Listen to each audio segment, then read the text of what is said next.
A multiplicação dos pães e peixes. Passado algum tempo, Jesus foi para a outra margem do mar da Galileia, que é o mar de Tiberíades. Então, uma grande multidão o seguia, porque tinham visto os sinais que ele realizava nos enfermos.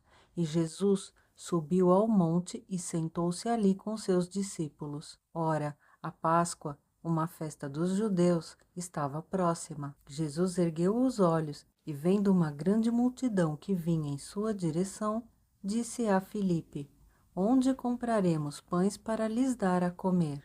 Mas disse isso apenas para o provar, pois ele bem sabia o que ia fazer.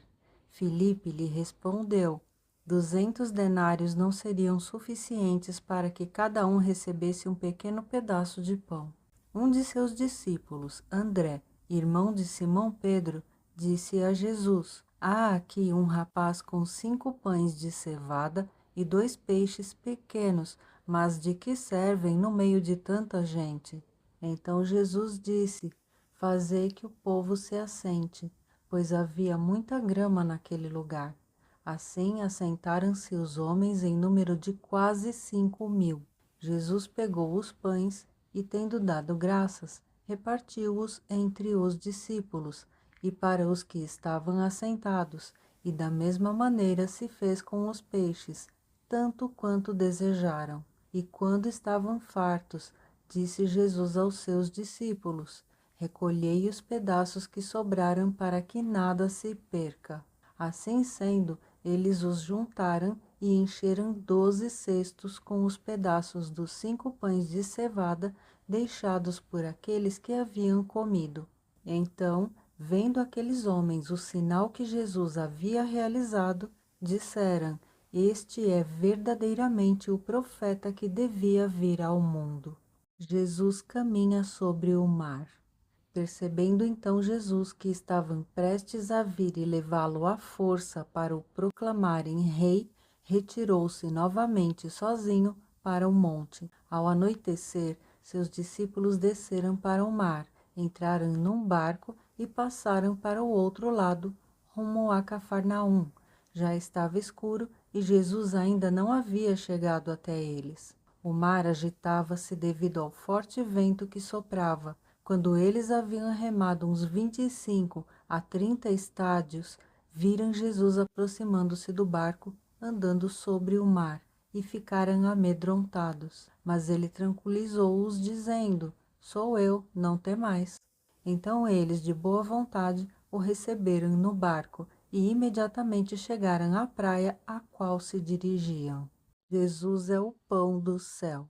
No dia seguinte, as pessoas que ficaram do outro lado do mar viram que ali não havia senão um barco e Jesus não havia entrado nele com seus discípulos, mas que eles tinham partido sós. Entretanto, outros barcos chegaram de Tiberíades, próximo do lugar onde o povo havia comido o pão após o Senhor haver dado graças. Quando as pessoas da multidão perceberam que Jesus não estava ali, nem seus discípulos, entraram em seus barcos e partiram para Cafarnaum à procura de Jesus. E tendo-o encontrado do outro lado do mar, perguntaram-lhe: Mestre, quando chegaste aqui?